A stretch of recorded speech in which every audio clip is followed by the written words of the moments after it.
આમ જોવા જઈએ તો જે નૈઋત્યનું ચોમાસું છે ચાલુ વર્ષ એટલે 2024ના ચોમાસાની અંદર અત્યારે સમય કરતા 2.5 થી 3 દિવસ જેટલું વહેલું ચાલી રહ્યું છે। જેવી રીતે આંદોબાર નિકોબાર ટાપુ પર પણ વહેલું આવ્યું, કેરળની અંદર પણ ચોમાસાની એન્ટ્રી છે 2.5 દિવસ વહેલી થઈ હતી। અત્યારે ચોમાસું છે એ કર્ણાટકના ઉત્તર ભાગ સુધી પહોંચી ગયું છે। હવે માત્ર 36 થી 48 કલાકની અંદર મહારાષ્ટ્રની અંદર નૈઋત્યના ચોમાસાની એન્ટ્રી થઈ શકે છે। આ વચ્ચે બીજી સમજવાની વાત એ છે દીપાબેન કે અત્યારે જે નૈઋત્યનું ચોમાસું ઝડપથી આગળ વધી રહ્યું છે એ સાથોસાથ અરબ સાગરની અંદર અત્યારે લો પ્રેશર તૈયાર થઈ રહ્યું છે અને આ લો પ્રેશર છે એ વેલમાર્ક લો પ્રેશરમાં આજે મોડી રાત્રે ફેરવાય તેવી પૂરી શક્યતાઓ છે અને આ વેલમાર્ક લો પ્રેશર છે એ ડીપ ડિપ્રેશનની કેટેગરી સુધી જાય તેવી સંભાવનાઓ દેખાઈ રહી છે, જેને કારણે ગુજરાતના હવામાનમાં ઘણા બધા બદલાવો જોવા મળશે। આમ જોવા જઈએ તો આજથી ઘણા વિસ્તારોની અંદર એટલે કે દક્ષિણ ગુજરાત અને સૌરાષ્ટ્રના દરિયાઈ કાંઠાના વિસ્તારોની અંદર વાદળછાયું વાતાવરણ અમુક વિસ્તારોની અંદર જોવા મળતું હશે। એ સાથે હ્યુમિડિટીમાં વધારો થઈ રહ્યો છે એટલે ગરમી અને ઉકળાટમાં પણ વધારો નોંધાયો હશે અને અમુક વિસ્તારો એવા છે કે જ્યાં વાદળછાયું વાતાવરણ નથી એ વિસ્તારોની અંદર આજથી એટલે કે 5 જૂન 2024 ના રોજથી તાપમાનમાં 1 ડિગ્રીનો વધારો થયો હશે।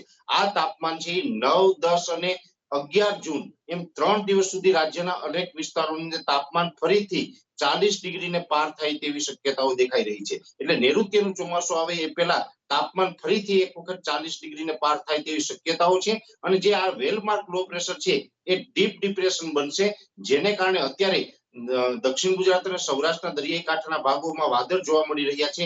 એ તમામ વિસ્તારોની અંદર હવે 1-2 દિવસની અંદર ધીમે ધીમે છૂટાછવાયા ઝાપટાઓ જોવા મળશે અને 9 જૂન થી લઈ અને 13 જૂનનું જે સેશન હશે એ સેશન દરમિયાન રાજ્યના અનેક વિસ્તારોની અંદર તીવ્ર પ્રી મોન્સૂન એક્ટિવિટી થઈ શકે છે એટલે કે તીવ્રતા સાથે ગાજવીજ અને પવન સાથે પણ રાજ્યમાં વરસાદની શક્યતાઓ છે। એટલે 9 થી 13 જૂન દરમિયાન દક્ષિણ ગુજરાતના તમામ વિસ્તારો અને સૌરાષ્ટ્રના બોટાદ, ભાવનગર, અમરેલી, ગીર સોમનાથ અને જુનાગઢ જિલ્લા જેવા વિસ્તારોની અંદર તીવ્ર પ્રી મોન્સૂન એક્ટિવિટી થશે। મહત્વનું એ છે કે દક્ષિણ ગુજરાતની અંદર આની અસર વધારે જોવા મળશે અને મુંબઈ સાથે મહારાષ્ટ્ર અને બીજા અન્ય વિસ્તારોની અંદર પણ આ તીવ્રતા જોવા મળશે।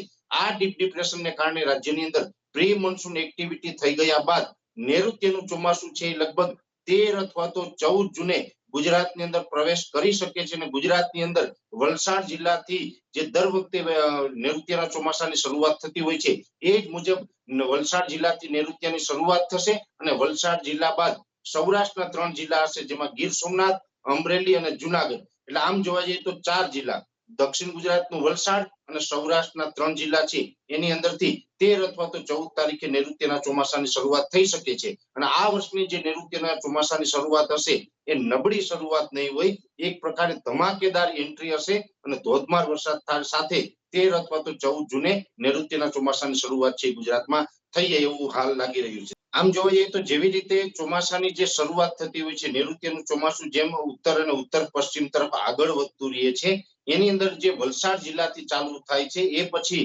સૌરાષ્ટ્રના જિલ્લાઓ આવતા હોય છે અને ધીમે ધીમે લગભગ અમારું અનુમાન છે ત્યાં સુધી 18 થી 20 જૂન સુધીમાં સૌરાષ્ટ્રના તમામ વિસ્તારો અને દક્ષિણ ગુજરાત સાથે મધ્ય ગુજરાત અને મહારાષ્ટ્ર બોર્ડર લાગુ વિસ્તાર છે એટલે કે દાહોદ, ગોધરા, બરોડા અને ત્યાંથી દક્ષિણ ગુજરાતના તમામ વિસ્તાર અને સૌરાષ્ટ્રના તમામ વિસ્તારોની અંદર 18 થી 20 તારીખ સુધીમાં આ વિસ્તારો કવર થઈ જશે અને 20 થી 23 જૂન સુધીમાં કચ્છ સાથે ઉત્તર ગુજરાતના અમદાવાદ, ગાંધીનગર સહિતના અરવલ્લી સુધીના વિસ્તારો છે એ કવર કરી શકે છે અને 25 થી 27 જૂન સુધીમાં બનાસકાંઠા સુધીના તમામ વિસ્તારો। એટલે આમ જોવા જઈએ તો વલસાડ જિલ્લાથી ચોમાસાની શરૂઆત થતી હોય છે દીપાબેન અને છેલ્લું જે કવર કરવાનો વારો આવે છે એ બનાસકાંઠા જિલ્લાને નૈઋત્યનું ચોમાસું કવર કરે છે એટલે લગભગ 25 અથવા તો 27 જૂન સુધીમાં બનાસકાંઠા સુધીના તમામ વિસ્તાર એટલે ઓલ ઓવર ગુજરાતમાં 25 અથવા તો 27 જૂન સુધીમાં ચોમાસું કવર કરી લેશે। એટલે 13-14 જૂન થી લઈ અને 25-27 જૂન સુધીનું સેશન હશે એ સેશન દરમિયાન 2 થી 3 તબક્કાની અંદર ગુજરાતની અંદર વાવણી થશે અને આ સમયગાળા દરમિયાન રાજ્યના તમામ વિસ્તારોને ચોમાસું આવરી લેશે। મહત્વની બાબત એ છે કે જે જૂન મહિના દરમિયાન નૈઋત્યના ચોમાસાની શરૂઆત થઈ જશે એ પછી જે આપણે ગયા વર્ષથી અલ નીનો સક્રિય હતો એટલે કે પ્રશાંત મહાસાગરનું તાપમાન છે એ સામાન્ય કરતા ઊંચું ગયું હતું એ અત્યારે ન્યુટ્રલ નજીક આવી ગયું છે અને જુલાઈ મહિના આવતા એ પ્રશાંત મહાસાગરનું તાપમાન છે ડાઉન થવાનું છે જેને કારણે લાનીના થશે અને લાનીનાને કારણે ગુજરાતની અંદર જુલાઈ મહિના દરમિયાન અતિ ભારે વરસાદો નોંધાય, સામાન્ય કરતા વધારે વરસાદો છે એ જુલાઈ મહિના દરમિયાન નોંધાશે. એટલે એકંદરે જોવા જઈએ તો ચોમાસું છે એ પણ ખૂબ સારું રહેશે અને લાનીના સ્થાપિત થવાનું છે. એટલે સમયસર જૂન મહિનાની અંદર ચોમાસું ગુજરાતમાં તમામ વિસ્તારોને કવર કરી લેશે. એ સાથે વિડ્રોલ ટાઈમ છે એ પણ લેટ સુધી ચાલશે. એટલે લગભગ 25 ઓક્ટોબર સુધી રાજ્યની અંદર ચોમાસું છે એ સક્રિય રહેશે અને સૌથી લાંબુ ચોમાસું છે એ એક દાયકાની અંદર 2024 ની અંદર જોવા મળે તેવી શક્યતાઓ છે. ને એકંદર ચોમાસું છે તે સારું રહેશે, પણ લાંબુ ચોમાસું રહેવાનું છે. જેને ધ્યાનમાં રાખીને ગુજરાતના દરેક ખેડૂતોએ જે ખરીફ પાકોની વ્યવસ્થા છે એ કરવી એવી મારી ન્યૂઝ 18 ના માધ્યમથી દરેક ખેડૂતોને અપીલ રહેશે. નૈઋત્યના ચોમાસાની એન્ટ્રી તો એક સપ્તાહ બાદ થશે, પણ જે આપનો જે સવાલ છે કે ગરમી અને ઉકળાટ છે એની અંદર તો એક સપ્તાહ બાદ પણ આપને છુટકારો મળવાનો નથી. એની અંદર મહત્વનું કારણ છે કે જેમ જેમ હ્યુમિડિટીની અંદર વધારો થતો જશે એટલે લગભગ મારું એવું વ્યક્તિગત માનવું છે કે 27-28 જૂન સુધી ગરમી અને ઉકળાટ ચાલુ રહેશે. આમ જોવા જઈએ તો જે 9, 10 અને 11 તારીખ આ જે જૂન મહિનાની 3 તારીખ એવી છે કે જેમાં તાપમાન 40 ડિગ્રીને પાર જશે, તો ફરીથી તાપમાન નીચું આવી જશે. તાપમાન નીચું આવશે એટલે લગભગ 36 થી લઈ અને 38 ડિગ્રીની રેન્જમાં અલગ અલગ વિસ્તારોમાં તાપમાન જોવા મળશે. પણ હ્યુમિડિટીમાં વધારો થવાને કારણે જે આપણે તાપમાન 36 થી 38 ડિગ્રી હશે એ આપણે ફિલિંગ છે એ લગભગ 42-43 ડિગ્રી જેવી આવશે. એટલે ગરમી ઉકળાટ છે એ જૂન મહિનાની 27-28 તારીખ સુધી ચાલુ રહેશે. નૈઋત્યનું ચોમાસું જે છે એ 13-14 તારીખે ગુજરાતની અંદર પ્રવેશ કરી જશે. જ્યારે જ્યારે વરસાદો પડતા હોય એ વરસાદના ટાઈમમાં કલાક 2 કલાક જે વરસાદો પડતા હોય છે એ ટાઈમે થોડુંક ઠંડુ હવામાન થાય, પણ જેવા વરસાદો બંધ થાય એટલે તરત જ ગરમી અને બાફ છે એ ચાલુ થઈ જાય. એવી જે દર વર્ષે પ્રક્રિયા ચાલતી હોય એવી જ પ્રક્રિયા ચાલશે. એટલે ગુજરાત વાસીઓએ આપણે હજી 27 જૂન સુધી ગરમી અને બફારાનો સામનો કરવો પડશે.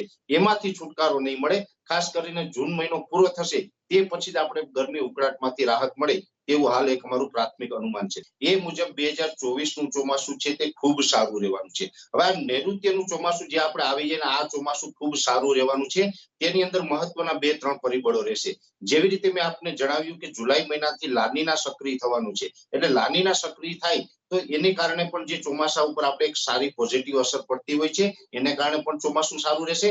બીજું એક ફેક્ટર કામ કરશે આઈઓડી. આઈઓડી એટલે કે ઇન્ડિયન ઓશન ડાયપોલ. જે આપણે શ્રીલંકાથી નીચેનો જે સમુદ્ર છે, જે ભૂમધ્ય રેખાથી નીચેનો સમુદ્ર છે, એ સમુદ્ર તાપમાન છે એ જ્યારે જ્યારે ઊંચું જાય એટલે બંગાળની ખાડી અને અરબ સાગર તરફ એનું એક પ્રેશર આવતું હોય છે અને જેને કારણે અરબ સાગર અને અરબી સમુદ્ર અને એની સાથે બંગાળની ખાડીની અંદર વરસાદી સિસ્ટમો છે એ મજબૂત બનતી હોય છે. એટલે આઈઓડી છે એ પણ પોઝિટિવ ફેઝમાં જોવા મળશે.